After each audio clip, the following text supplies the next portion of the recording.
이념이란 말을 많이 씁니다. 이념. 이념은 한자로 쓰면은 정확하게 전달이 됩니다. 이념. 이론화된 신념이란 뜻입니다. 신념이 이론화되었을 때 그것을 이념이라고 합니다. 따라서 이념적 인간은 강력합니다. 일관성이 있습니다. 불리해도 절대로 낙심하지 않습니다. 그래하여 이념에서 전략이 나온다고 합니다. 한반도에서 가장 중요한 전략은 이념에서 나옵니다. 그 이념으로 우리는 적과 동지를 분간하는 것입니다. 그렇게 되면 적을 최소화시키고 우리 편을 최대화시켜서 이겨내는 것입니다. 그러나 이념은 또한 감정이라고도 합니다. 이념은 감정이다. 이게 한국에서는 참 맞는 것 같습니다. 감정이란 기준으로 보면은 한국에서는 대한민국을 헬조선이라고 저주하는 감정이 있습니다. 그런데 대한민국을 헬조선이라고 저주하는 자들은 진짜 헬인 북한을 헬조선이라고 이야기하지 않습니다. 북한을. 그 중에는 북한을 지상천국이라고 믿는 바보들도 좀 끼어 있을 것이라고 생각합니다. 헬조선파는 또 이승만, 박정희를 저주합니다.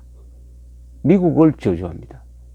그런데 김일성, 김정일, 김정은 3대 세습, 금수저를 지나서 핵수저로 태어난 김정은에 대해서는 한마디도 하지 않습니다. 어떤 젊은 판사가 박정희의 성과를, 박정희 업적을 이야기를 하니까 선배 변호사한테 박정희는 살인마잖아요 라고 이야기를 했다고 합니다. 그 변호사가 저한테 그 충격을 전해주었습니다. 그 전문 판사는 박정희 시절을 산 사람이 아닙니다. 박정희 시절에 고생했던 사람은 지금은 박정희를 존경하는데 박정희를 살아보지도 않고 박정희가 남긴 유산을 공짜로 누리는 자가 박정희를 살인마라고 이야기하고 그 자가 법복을 입고 지금 판결을 하고 있습니다.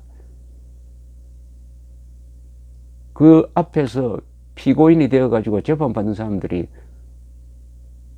얼마나 참 처량합니까? 또 하나의 특징이 김정은을 욕하지 않는 사람일수록 한국에서 박근혜, 이명박을 욕합니다. 박근혜에 이어서 이명박을 반드시 감옥에 보내야 된다라고 저주하는 자들이 최소한의 균형 감각이 있다면은 김정은은 그냥 교수대로 보내야 된다. 이렇게 이야기해야 그게 그래도 맞는, 어느 정도 맞는 균형 감각 아니겠습니까? 균형 감각이 없는 정의감은 그것은 그냥 저주에 지나지 않습니다. 정의감은 반드시 균형, 중용 위에 설 수 있는 것이죠. 이런 감정, 특히 문재인 대통령이 이명박 전 대통령에게 분노한다는 이야기를 하면서부터 한국의 정치판이 그야말로 분노의, 감정의 정치로 지금 바뀌고 있습니다. 원래도 그랬지만 좀 심해지고 있습니다. 홍준표 자유한국당 대표가 페이스북에 오늘 이런 글을 올렸습니다. 평창 동계 올림픽은 DJ 노무현 정권 시절에 2번에 걸친 실패를 딛고 내가 당대표 시절에 이명박 대통령이 전 국민의 뜻을 모아 유치한 쾌거였습니다. 왕운도 SOC 예산도 우리가 전부 다 준비했고 저들은 한 일이 아무것도 없습니다. 그런데 숟가락만 들고 나타난 저들이 평창올림픽을 평양올림픽으로 만들고 김정은 독재체제 선전장으로 만들고 있습니다. 나아가 올림픽을 유치한 대통령을 개막식 초대도 하지 않고 복수의 일념으로 검찰 포토라인에 세우려고 청와대가 나서서 검찰에 사실상 지시를 하고 있습니다. 올림픽을 나치의 선전장같이 세계의 웃음거리가 되는 것도 모자라 나라의 상징인 태극기까지 포기하고 올림픽을 유치한 당사자까지 부패로 몰아 세계의 손님을 초대해놓고 복수 대잔치를 획책하고 있습니다. 참으로 안타깝고 부끄럽습니다. 그만하고 이성을 되찾으십시오. 김문수 전 경기도지사도 트위터를 통해서 누구에게 어떤 경우에 분노해야 하는지 뒤죽박죽입니다 라는 제목의 글을 썼습니다. 어린 백전노장 김정은이 나이든 어린 왕자 문재인 대통령을 가지고 놀고 있습니다. 그것도 현송월이라는 아리송한 삼지연 관현악단장을 통해서입니다. 예술단 사전점검단이 19일 오전 11시에는 온다고 했다가 11시간 뒤 밤 10시에는 안 온다고 했다가 20시간 뒤에는 또 온다고 합니다. 하루 만에 3번 번복을 했지만 왜가 없습니다. 세상에 이런 꼴은 김정은 외에는 없습니다. 이렇게 들었다 놓았다 또 들었으면 사과 한마디라도 하는 것이 인간의 기본 도리 아닙니까? 배상금을 내라는 것도 아니고 미안하다는 말 한마디면 될 일인데 일절 없습니다. 더 문제는 문재인 대통령입니다. 대한민국 대통령이 됐으면 국민들 자존심도 지킬 줄 알아야 마땅하거늘 나이 어린 김정은에게는 무슨 수모를 당해도 얼굴 한번 찡그릴 줄도 모릅니다. 그러면서 나이 많은 전임 이명박 대통령 한마디를 꼬투리 잡아 분노했다고 합니다. 누구에게 어떤 경우에 분노해야 하는지 뒤죽박죽입니다. 세계 인류의 공인된 적폐가 김정은인데도 엉뚱하게 전 대통령 박근혜와 전 대통령 이명박을 김정은보다 더 흉악한 적폐로 공격하고 있습니다. 화를 내야 할 김정은에게는 비굴한 웃음을 흘리고 예우해야 할 전임자에게는 독을 품어대고 있으니 친북이란 딱지를 뗄 수 없지요. 마지막에는 물음표가 붙었습니다. 분노해야 할 사람한테 분노하지 않으면 그건 인간이 아닙니다. 그리고 동정해야 할 사람에게 동정하지 않으면 이 또한 인간이 아닙니다. 유대인들의 탈무드에 이런 이야기가 있습니다.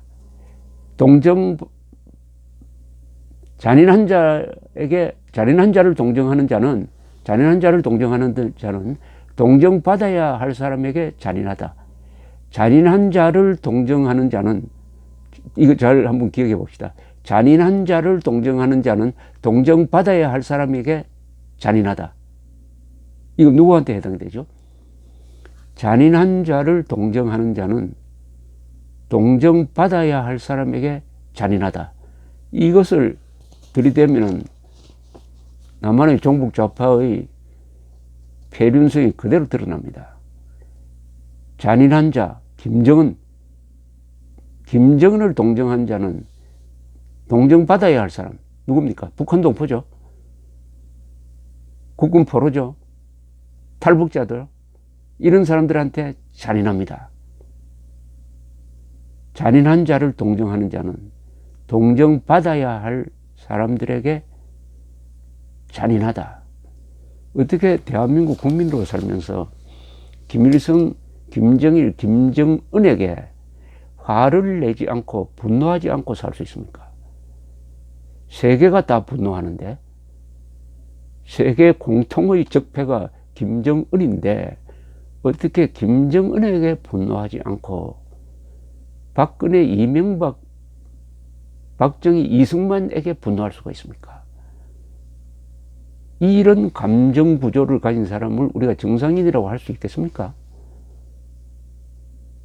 이런 감정 구조를. 그러니까 그런 사람들 입에서 나오는 말이 헬조선입니다. 놀랍게도 그 조선은 한국을 가리킵니다. 헬북조선 하지 않고 헬조선 하는 자들은 교육 대상이죠. 교육 대상입니다. 이런 자들이 집권 세력이 된다? 또는 집권 세력의 응원부대가 된다? 응원부대를 넘어서 홍위병이 된다? 이렇게 하면은 그런 나라는 아무리 잘 살아도 공동체를 유지할 수가 없는 것입니다. 공동체는 뭐냐? 공동의 적을 가지고 있어야 됩니다. 공동의 적. 김정은은 5천만 원의 적입니다. 그런데 김정은이 친구고 박정희가 적이다 라고 생각하는 사람과는 같은 나라에서 살 수가 없습니다. 살 수가 없습니다. 잔인한 자를 동정하는 자는 동정받아야 할 사람에게 잔인하다.